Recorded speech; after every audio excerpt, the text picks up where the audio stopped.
Olá pessoal, meu bom dia, sejam todos bem-vindos na paz do Senhor Jesus a mais um vídeo. Amados, eu fiz já dois ou três vídeos a respeito da salvação, mas como a gente compreende que às vezes a gente não se expressa de maneira que todos entendam. E algumas pessoas ficam com dúvida e perguntam, olha, eu não entendi, só não entendi aquela parte lá, como que se desenvolve, né? E olha, amados, a gente está aqui para explicar, para tirar as dúvidas dentro daquilo que a gente entendeu do Evangelho, dentro daquilo que a gente pode afirmar dentro das Sagradas Escrituras. Então, por exemplo, eu tenho o maior prazer de voltar a fazer quantos vídeos for preciso para que as pessoas tenham a plena compreensão, certo? Então, como algumas pessoas têm ainda não entendeu algum vídeo, a outros não, talvez não viram, né, os vídeos, às vezes até o final, estamos aqui fazendo mais um vídeo a respeito da salvação. Eu peço que vocês que já assistiram os outros vídeos a respeito, assistam mais esse. Vamos até o final, porque a gente tenta aqui se expressar melhor, esclarecer melhor a respeito da salvação.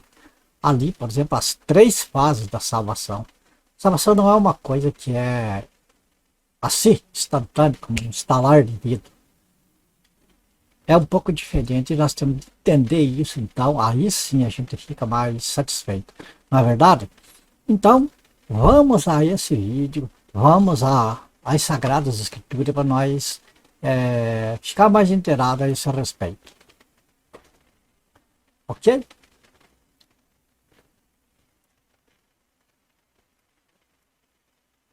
Então, nós temos aí, como vocês podem ver, né? Eu coloquei ali as três fases da salvação.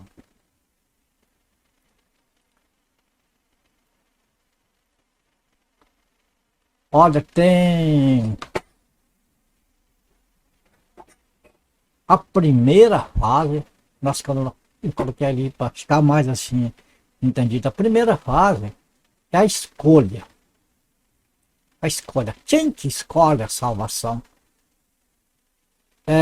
É como nós vemos em muitos lugares a pregação assim, aceite Jesus hoje, porque você não sabe do dia de amanhã e tal, tal. E depois o pregador sai dizendo, olha, eu preguei em tal lugar lá e 10 almas aceitaram o Senhor. Então o pregador leva aquela fama de que ele pregou lá e tal. E não é bem dessa maneira. Nós vamos ver isso pelas Sagradas Escrituras. Na primeira fase é a escolha. A segunda fase aqui é a condução.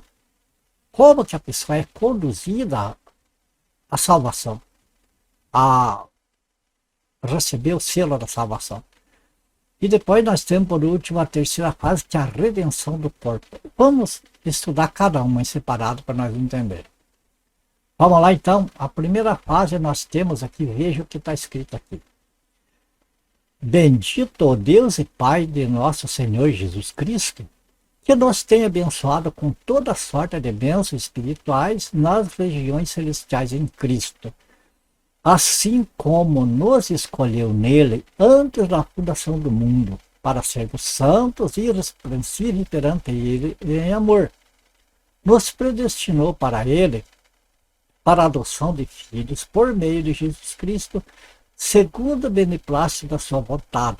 Nele, digo, no qual fomos também feitos herança, predestinados segundo o propósito daquele que faz todas as coisas conforme o conselho da sua vontade, a fim de sermos para louvor da sua glória, nós, os que de antemão esperamos em Cristo. Você pode ver, confirmar isso aqui lá no livro de Efésios, capítulo 1, versículos 3 ao 5, né? 3, 4 e 5, e depois os versículos 11 e 12. Então vamos entender um pouquinho. Não ficou meio embolado? Mas, irmão Antônio, um texto grande, fica difícil de entender. É por essa razão, amados, que eu destaco em uma cor diferente. A cor original aqui, que seria dos textos, seria o branco. Mas eu coloquei outras cores para destacar, que é justamente para nós ligar, nós interligar um versículo com o outro e entender. Porque o texto todo, ele fala de diversas coisas. Então nós temos que separar as coisas para nós entender um assunto. Então vamos lá, limos todo o texto, agora vamos ler de volta só as palavras que estão destacadas. Aí você vai ver como vai ter uma clareza o texto. O Deus e Pai de nosso Senhor Jesus Cristo nos escolheu antes da fundação do mundo e nos predestinou para Ele, o Pai de nosso Senhor Jesus Cristo, segundo o beneplácito da sua vontade. Fomos predestinados segundo o propósito daquele que faz todas as coisas conforme o conselho da sua vontade. Agora eu pergunto para você o seguinte: é correta aquelas pregação que nós vemos assim, que a pessoa tem que aceitar Jesus, porque se não aceitar Jesus está perdido e tal, venham para a frente, e aquela insistência para as pessoas virem para a frente ali, para o pregador então orar por aquelas pessoas, e essas pessoas então aceitarem o Senhor Jesus, e como está escrito lá no livro de João, capítulo 1, versículo 12, todos aqueles que o receberam, deu-lhes o poder de serem feitos filhos de Deus, aos que creem no seu nome. Então dá-se a impressão que, por causa desse versículo, então seria, as pessoas teriam que ser chamadas e dobrar os joelhos ali diante de um altar, para que o pregador então impõe as mãos sobre eles e peça: Senhor, escreve o nome deles no livro da vida. O texto que nós vimos aqui é bem diferente. Porque diz que Deus, o Pai de nosso Senhor Jesus Cristo, é que nos escolheu. Então, não adianta uma pessoa me dizer: você aceita Jesus, e me pegar pelo pescoço e lá, aceite. Seu Pai, amado, seu Pai de nosso Senhor Jesus Cristo, nosso Deus eterno Pai, não nos escolheu, a pessoa pode até ir. Pode ir por emoção, pode ir por vergonha de não dizer: não, eu estou rejeitando Cristo. Uma série de razões que a pessoa pode ir, dobrar os joelhos, receber aquela oração e não ter o nome escrito no livro da vida, e pode até uma pessoa não ser salva fazendo tudo isso da vontade do homem, porque é preciso que a pessoa seja o quê? Escolhido por Deus. Deus o Pai escolhe, Ele escolhe. E essa escolha, amados, não é aquela pessoa que eu chego e falo para você: você tem que aceitar Jesus por essa, por aquela. Eu convido, eu falo: é preciso aceitar Jesus e crer nele como nosso Senhor e Salvador, único e suficiente. Mas essa fé vem de Deus, vem do Pai para nós. Se não vem do Pai, não tem ser humano que convença alguém a entender o Evangelho e aceitar o Senhor Jesus. Então, os convites não devem ser feitos para a pessoa aceitar Jesus lá na igreja, ali, para isso, para aquilo. Deve ser feito: aceita Jesus. Pode ser lá na tua cama, lá você sente, você entende o Evangelho e você aceita Jesus em qualquer lugar. O teu nome, se você é um escolhido, o teu nome já está escrito lá no livro da vida. Não é porque alguém diz: Senhor, escreve o nome dele no livro da vida, que vai ser escrito. Não é assim. Porque tudo é Deus que faz, é o Pai, parte do Pai. Vamos mais uma vez: Deus e Pai nos escolheu, Deus e Pai do nosso Senhor Jesus Cristo nos escolheu nele, em Cristo, antes da fundação do mundo. A pessoa vai a Cristo ali, mas ele já está predestinado, ele nos predestinou para ele, para Deus, o Pai, né? E que não foi pela minha vontade, não foi por a insistência de alguém, foi pela vontade de Deus, amados. É a vontade de Deus que faz com que a pessoa aceite o Senhor Jesus. E então, receba o Senhor Jesus, o abrace como seu Salvador e Senhor, único e suficiente. Certo? E o que acontece, né? Predestinado, segundo, mais uma vez, desmontando a narrativa de que a insistência, de que o barulho, de que a emoção, ou qualquer outra coisa vai levar a pessoa a Cristo. Pode levar, mas não verdadeiramente. Por quê? Porque essa pessoa, a pessoa que vai a Cristo, ele já está predestinado para a salvação, não segundo o propósito do homem, segundo o propósito do coração de alguém, mas segundo o propósito daquele que faz todas as coisas conforme o conselho da sua vontade, isto é, conforme o propósito de Deus. Quer dizer, Deus, antes de ele fundar o mundo aqui, ele já sabia aqueles que ele ia pôr no corpo de Cristo para serem salvos. Tem muitas, inúmeras outras passagens da Bíblia que nos mostram isso, que numa grande casa tem vasos para honra, para desonra, tem vasos para salvação e para perdição, e tudo, amado, vem de Deus, não é nosso. Bom, ficou entendido, amados, a primeira fase da salvação, que é? A primeira fase da salvação é nós compreender na nossa mente, no nosso coração, que a nossa salvação, nós não entramos com nada. A única coisa que nós entramos, que nós colaboramos com Deus para a salvação é os pecados. A única coisa que nós colaboramos com Deus na nossa salvação é crucificar o Senhor Jesus lá, levar ele à cruz do Calvário para morrer naquela situação para nos salvar. Essa foi a nossa participação na nossa salvação. O resto, mano, tudo é dom de Deus, é graça. Entendido a primeira fase? Veja que a salvação não é um estalar de dedos assim. Tem as etapas. Agora, essa primeira fase já nos dá a garantia da salvação.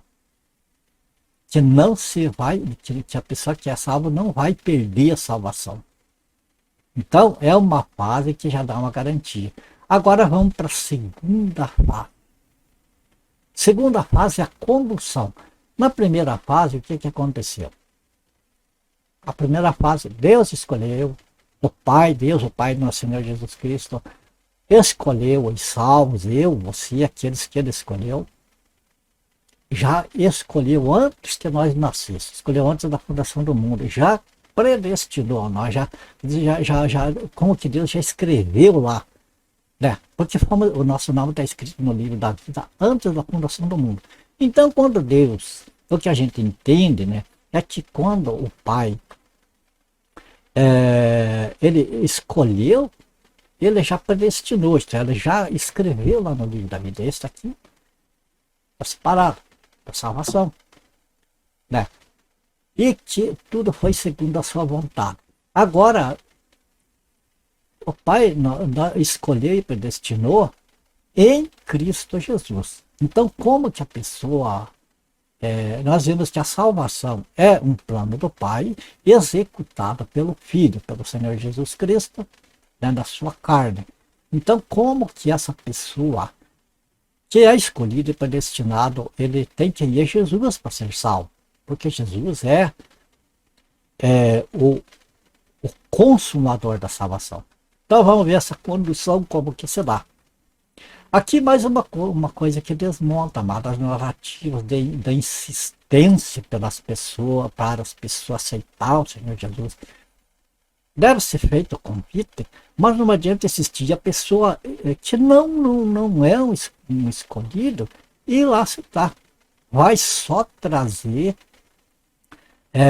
problemas e mau testemunho e tantas outras coisas. Por quê? João 6,44, veja o que Jesus falou. Ninguém, mas vamos guardar as palavras, ninguém pode vir a mim. Se o Pai que me enviou não o trouxer, eu estarei no último dia. Então entenda que é impossível que alguém vá a Cristo se não for a pessoa que foi escolhida por Deus e que o próprio Deus leva a Cristo. Veja, ninguém pode vir a mim se o Pai que me enviou não o trouxer. O que significa que quem vai, que é salvo, vai a Jesus. E quem vai a Jesus, aceita Jesus, né, é enviado pelo Pai e não é enviado pelo homem, essa pessoa, então, foi o Pai que o levou a Jesus. Agora, como que o Pai leva a Jesus? Qual é o canal que essa pessoa vai até Jesus, é levada a Jesus? Vamos ver aqui em Efésios capítulo 1, versículos 13 e 14. Veja bem, em quem também vós, depois, veja aqui o canal que Deus usa para levar essa pessoa a Jesus. Deus leva por este meio. Jesus é o caminho, a verdade e a vida. Ele é o caminho. Mas a pessoa vai a esse caminho levado pelo Pai e, digamos assim, vamos supor assim, fazer uma comparação. Deus, o Pai, pega a pessoa, coloca no carro e leva lá. Leva esse carro até Jesus. E esse carro, que vamos dizer, esse veículo que levou a pessoa até Jesus, qual que é? Depois que ouvistes a palavra da verdade, esse é o carro, esse é o veículo. Depois, ninguém vai a Jesus, amado, sem antes ouvir o Evangelho. Seja o Evangelho pregado por uma pessoa salva, por um sincero pregador mesmo, ou pelo estudo da palavra. A questão é ouvir, seja com ouvidos, com os olhos. Ouvir aqui não significa apenas ver, significa ouvir, guardar aquilo que escutou, a verdade do Evangelho, ou leu e entendeu nas palavras de Deus e compreendeu, aceitou, entendeu que ali está a verdade, que no Evangelho fala a respeito de Cristo. Então, depois desse processo, depois que ouvistes a palavra da verdade, o Evangelho da vossa salvação, tendo nele também crido, foste selado com o Santo Espírito da promessa. Vamos entender aqui o seguinte. Deus, o Pai, escolheu. Ninguém pode ir a Jesus se o Pai não o levar. O Pai usa o Evangelho. Quer dizer, o Pai pega esta pessoa e leva ao Evangelho. Pelo Espírito Santo, esta pessoa vai se interessar pelo Evangelho, seja ouvir, ouve vários tipos de Evangelho. Mas o Espírito Santo vai conduzir o salvo a separar, vai dar o discernimento do que é o Evangelho de Cristo, que é o Evangelho da salvação, que é o Evangelho da graça, e do que é os outros Evangelhos. As pessoas ouvem todos os Evangelhos, mas compara com o que está escrito e fica com o Evangelho da graça, o Evangelho da salvação. Entende? Então, este Evangelho é o veículo que levou a pessoa até Cristo. A pessoa compreendeu o Evangelho, essa pessoa tem vontade e vai a Cristo. Não precisa ir lá numa igreja de fogo, uma igreja que isso aqui. A pessoa pode, amado, dobrar o joelho no seu quarto, em qualquer lugar que esteja ali tranquilo, e ter a humildade de se dobrar diante de Deus, diante do Senhor Jesus, reconhecer a sua miséria, a sua morte nos pecados, e ver ali em Jesus, pela palavra, pelo Evangelho, ver em Jesus o único meio de salvação. Esta hora a pessoa se desmonta. E a hora que a pessoa abraça Jesus, por assim dizer, e que Jesus abraça esta pessoa também, porque foi a pessoa que foi levada pelo Pai. Entende? E o que que acontece nesse momento que a pessoa crê? Que a pessoa aceita Jesus mesmo, de verdade. Vamos ver. Depois que ouvi esta palavra da verdade, evangelho da vossa salvação, tendo nele crido, a pessoa ouviu o evangelho, creu no evangelho, essa pessoa vai até Jesus. Aceita o Senhor Jesus. E quando, já no momento que creu, o que que acontece? Acontece a salvação, mano. Acontece a garantia da salvação. Também, querido, foste selado com o Santo Espírito da promessa. Deus prometeu o Espírito Santo aos que creem. Então, recapitulando mais ali para ficar bem claro. Depois que ouvistes a palavra da verdade, o evangelho da vossa salvação, tendo nele também crido, foste selado, recebeu o selo, né? Foste selado com o Santo Espírito da promessa. Eu sempre faço uma ilustração assim a respeito de ser selado com o Espírito Santo, é comparando como a pessoa que está construindo uma casa e vai mobiliar esta casa. Então essa pessoa vai lá numa loja e compra tudo, toda a mobília da sua casa que precisa. Paga. Está tudo pago ali e comprado. Agora é preciso colocar lá uma faixa em tudo aquilo. Bom, foi lá na loja, escolheu.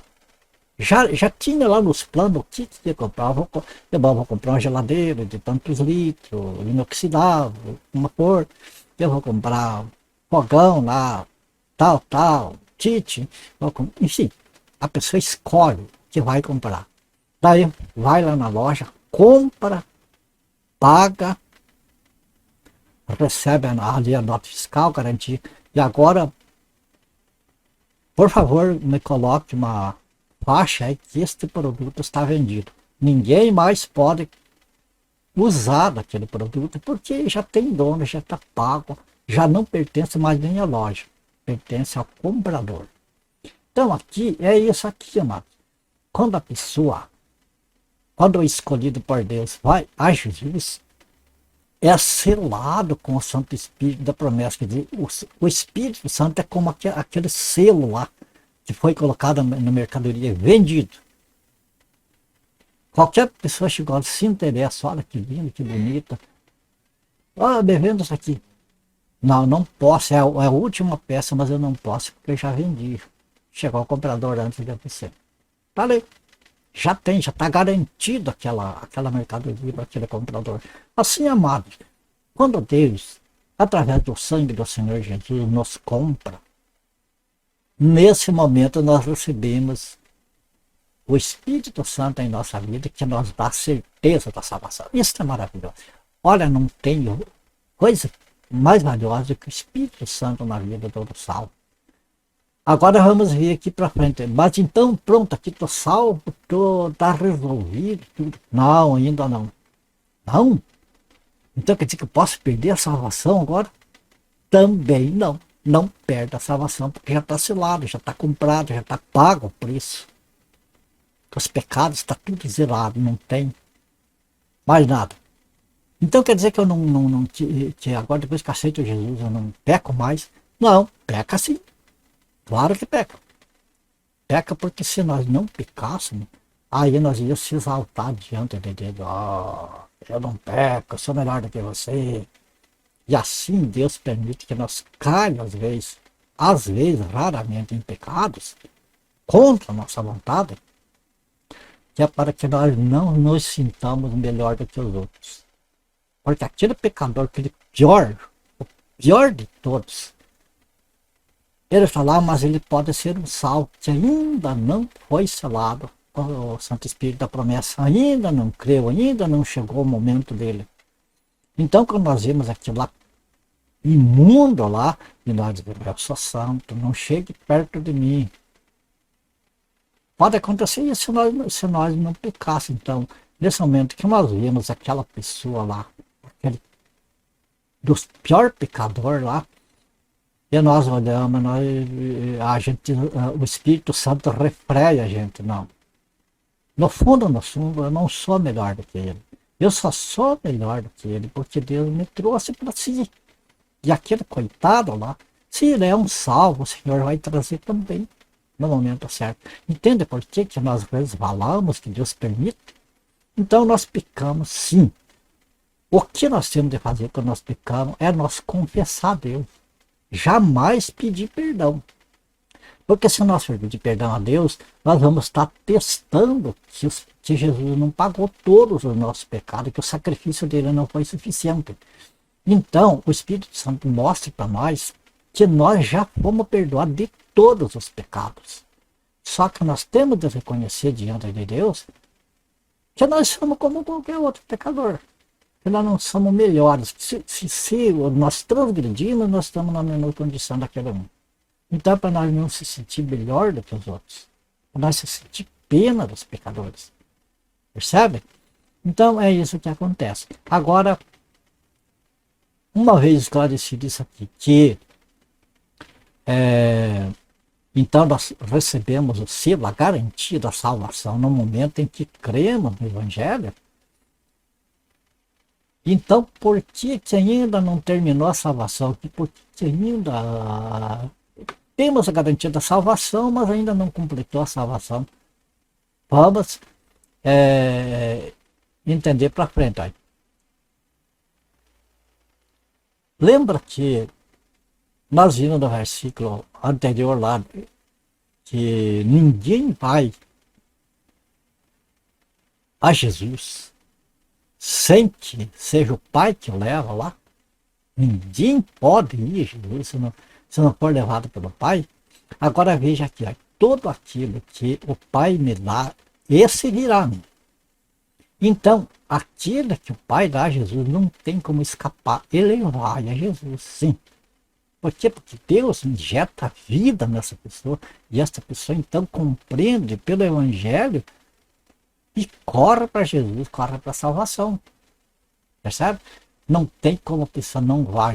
Todo aquele que o Pai me dá, esse virá a mim. E o que vem a mim vai garantir a salvação. De modo nenhum lançarei fora.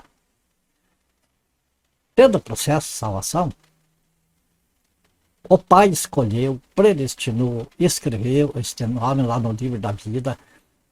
O Pai conduz esta pessoa, leva esta pessoa a examinar as Escrituras, a ouvir o Evangelho. Essa pessoa vai ouvir o Evangelho, vai crer. Tudo é obra de Deus, tudo é Deus trabalhando. Vai crer no Evangelho, vai entender sua situação miserável, vai a Jesus, pede perdão dos pecados, é perdoado dos pecados, recebe o selo do Espírito Santo, a garantia da salvação e o penhor da nossa herança ao resgate da sua propriedade. Então vem aqui a pessoa que o Pai dá, esse vai a Jesus e tem essa garantia aqui, ó, de modo nenhum lançarei fora. Aquilo, por que tem tantas pessoas que desvia do Senhor e vai para o mundo e desaparece? Porque às vezes aceitou Jesus por causa de uma namorada, por causa de um amigo, por causa de família, por causa de... Mas não é aquela pessoa que é escolhida. Infelizmente. Então não aceita a vida do cristão. Não aceita viver a vida do cristão. Não pode, não consegue. Porque a pessoa só consegue viver uma vida de cristão aquele que é escolhido por Deus. Aquele que é o céu com o seu Espírito Santo. Entende? Então, o que acontece daí com esses que são salvos, que vão a Jesus? Jesus garante que ele não lança fora. E tem mais um versículo que Jesus ensina que da mão do Pai ninguém tira. Então aqui, às vezes a pessoa pode dizer assim, de modo nenhum lançarei fora. A pessoa pode dar uma desculpa assim, não. Jesus não lança fora, mas a pessoa sai, porque quer, vai. Negativo. Aquele que está na mão do Senhor Jesus, ele não lança fora e ninguém pode tirar da mão dele. Nem a própria pessoa pode, nem a vontade da própria pessoa tira. Aquele que está na mão do Senhor Jesus é como que colou ali. Não sai mais. Entende? Então, às vezes, precisaram se desviou.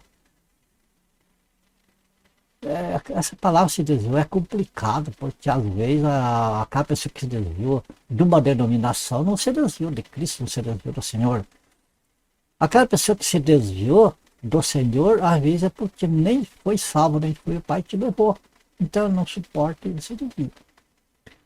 Bom, vimos que a primeira fase, a salvação, a primeira fase, né, é Deus que escolhe, predestina, prepara a pessoa para ir a Cristo, Deus leva a Jesus, e depois a terceira fase que nós entendemos que é o final, o completar da salvação. O completar da salvação. Então eu olho aqui para mim, eu estou salvo. Eu tenho certeza disso, porque é Jesus que me salvou, não foi os meus feitos que me salvaram. Então eu tenho certeza da salvação. Agora, veja bem, eu ainda peco. Qualquer pessoa peca. Aquele que diz que não comete pecado, já comete pecado da mentira e de desacreditar em Deus. Então temos que confessar o nosso pecado, pecamos sim. Mas Jesus é nosso advogado e já pagou o preço do nosso pecado. Temos a salvação garantida. Agora o nosso corpo, amado, por que nós ainda pecamos?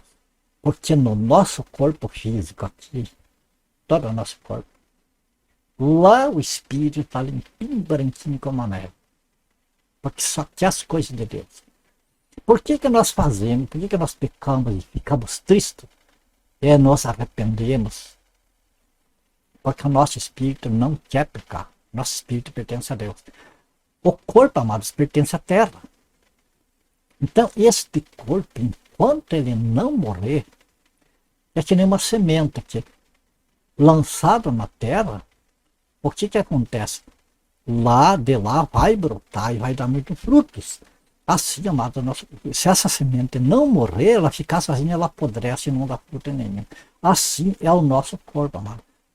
Uma vez colocado lá na terra, então esse corpo morto, depois vai ressuscitar dando fruto para Deus.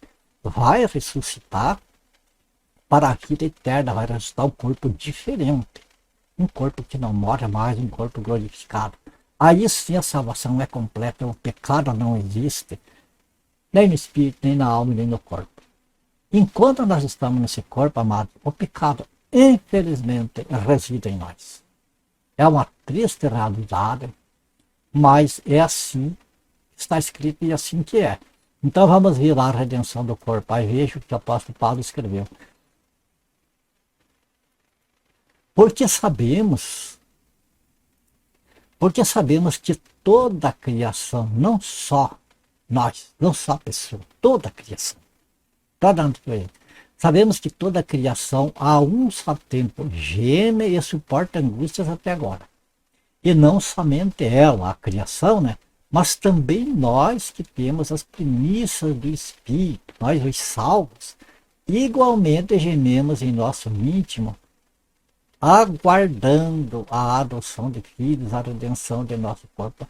Ué, amados, veja onde muitas pessoas tropeçam, não entendem as escrituras, porque não interligam as partes que formam um todo.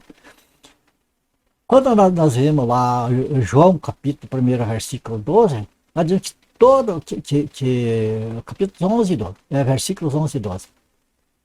Veio para os seus, Jesus veio para os seus, os judeus, os seus não o receberam. Daí o versículo 12, mas todos quantos o receberam, deu-lhes o poder de serem feitos filhos de Deus, aos que creem no seu nome. Então, como que dá a impressão que aquele versículo diz que quando nós cremos ali, nós somos feitos filhos de Deus já. Já somos adotados como filhos de Deus. Mas e agora este versículo diz que aguardamos a adoção do Filho de Deus, a redenção do nosso corpo. Então veja bem, enquanto nós estamos neste corpo, nós somos salvos, somos filhos de Deus pela fé. Mas essa adoção se completa na redenção do nosso corpo, isto é, quando o nosso corpo ressuscitar. Ali completou a obra da salvação. Agora eu pergunto uma coisa, amado. Alguma coisa vem de nós? Essa que é a pergunta, porque há, né, aquela narrativa de que nós temos que escolher se queremos ser salvos. Eu fico de boca aberta e imaginar, será que tem alguém que vai ter prazer em ir lá pro Lago de Fogo, passar a eternidade lá, assado lá no Lago de Fogo? É real isso aí, está nas escrituras, eu creio, eu acredito que existe. Esse lugar é real. E vai ter muitos que vão estar lá. Agora, o que eu me pergunto, será que tem alguém que tem essa vontade? Nós sabendo que uma queimadura, quanto que vai? Será que alguém escolhe? Não, eu não quero me salvar. Eu prefiro me queimar lá no inferno, lá no Lago de Fogo. Será que a pessoa pode escolher? Eu acho que fosse para escolher, todos escolhiam salvação.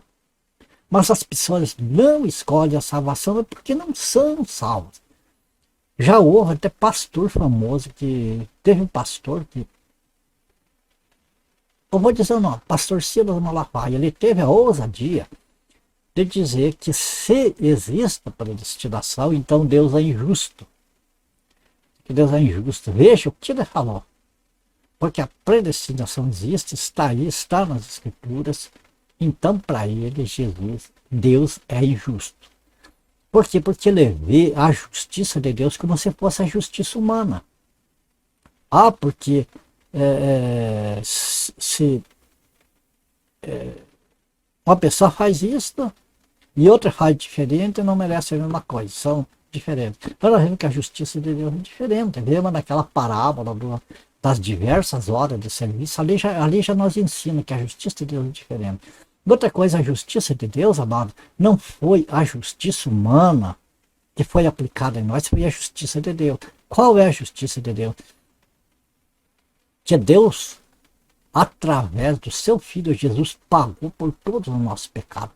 Se a justiça fosse igual à nossa justiça humana, amados, então nós é que teria de cada um ser pendurado numa cruz lá. Não tinha coragem, a pessoa se perdia, a pessoa não ia suportar, porque Jesus suportou. Porque se Jesus sucumbisse, nós estávamos tudo perdido. Ele suportou, nós não suportaríamos. Então, se fosse aplicar a justiça como a nossa justiça, era nós que deveríamos estar lá. Mas porque foi o Filho de Deus que foi lá e pagou, a justiça foi feita, mas não em nós. Foi aplicada no Filho de Deus, no Senhor Jesus. Então é desta maneira que a justiça de Deus funciona. Portanto, não podemos julgar Deus que ele é injusto por causa da predestinação. Porque Deus não lançou ninguém no inferno, no lago de fogo. Quem lançou foi o pecado. O pecado de Adão. O pecado de Adão se espalhou a toda a humanidade, a todos os filhos de Adão e Eva. Todos pecaram, todos foram destituídos da glória de Deus, todos tiveram por herança o lago de fogo. Mas Deus se compadeceu e salvou os que ele quis salvar. Agora eu pergunto, aqueles que não são salvos, aonde que está a injustiça de Deus? Foi Deus que tirou uns para a salvação e lançou outros no inferno? Não. Todos nós estávamos perdidos. Todos nós estávamos condenados ao lago de fogo. Devemos, amados, olhar o amor de Deus para conosco. E não dizer que Deus é injusto, porque Deus não salvou a todos, não escolheu a todos. Aonde que está a injustiça de não salvar o que já estava perdido? Não é justiça nenhuma. Percebe? Então aqui a gente termina este estudo, eu acho que ficou bastante claro a esse respeito. Vamos recapitular para nós encerrar. A salvação ela começa lá no céu, antes da fundação do mundo. Deus o Pai já escolheu os seus salvos, predestinou, isto é, já selou destino. Está escrito lá no livro da vida. Estes um. Aí o Pai pega estas pessoas e leva ao Evangelho pelo seu Espírito Santo. Estas pessoas compreendem o Espírito Santo que ministra e convence do pecado, da justiça e do juízo. E esta pessoa convence, então entrega a sua vida a Cristo. Porque entende que não é mais dono de si. Não sou eu que decido a minha vida, as minhas coisas. É Deus que decide, porque o Senhor Jesus me comprou. O meu lugar era o lago de fogo. Então, Jesus me resgatou de lá, me tirou. Eu não sou mais meu, que se fosse para mim ser meu, eu estaria no lago de fogo. Entende? Então eu devo obediência a Jesus, ao meu Senhor. Uma vez que o Pai me levou ao Evangelho e do Evangelho a Cristo, eu recebi o selo, os salvos todos, recebi o selo da salvação. Foi para a mão de Jesus, está guardado. Está guardado. Nada mais tira dali. Não tem Satanás, não tem o que tire mais dali. Nem a própria pessoa, pela sua vontade, sai. E o corpo ainda está nesta terra, ainda está sujeito aos pecados, às coisas daqui. Mas o espírito já está garantido. Então esse corpo, por causa dos pecados, vai ter que morrer, vai ter que descer lá às profundezas da terra. E Deus, pelo seu poder, pelo seu Espírito Santo, pelo Senhor Jesus, Ele traz este corpo de volta. Mesmo corpo, mas diferente. Pecado desapareceu, pecado ficou lá na cruz do Calvário, e este corpo, então, na ressurreição, vai se unir ao Espírito e vai estar com Jesus para sempre. Hoje, acredito que agora tenha ficado mais claro, então, a respeito de salvação. Se porventura tiver dúvida, o meu e-mail está à disposição para as pessoas colocar lá as dúvidas e a gente volta a tocar nos pontos que ainda restam de dúvida para esclarecer tudo, se for preciso. Beleza? Minha gratidão a Deus primeiramente e a vocês por estarem me acompanhando. Vocês são os meus companheiros e o meu coração se alegra com isso. Tanto de vocês que eu não conheço, não sei quem vocês são, mas é como se vocês fossem meus amigos, que nós estivéssemos todos unidos aqui junto. Vocês que têm acompanhado a gente nesse vídeo. Então que o Senhor abençoe, guarde vocês, a família de vocês. Ore por mim também, pela minha família. E nós se vemos no próximo vídeo, ok? Se o Senhor permitir. Portanto, até lá, na paz do Senhor Jesus. Fique com Deus e até o próximo.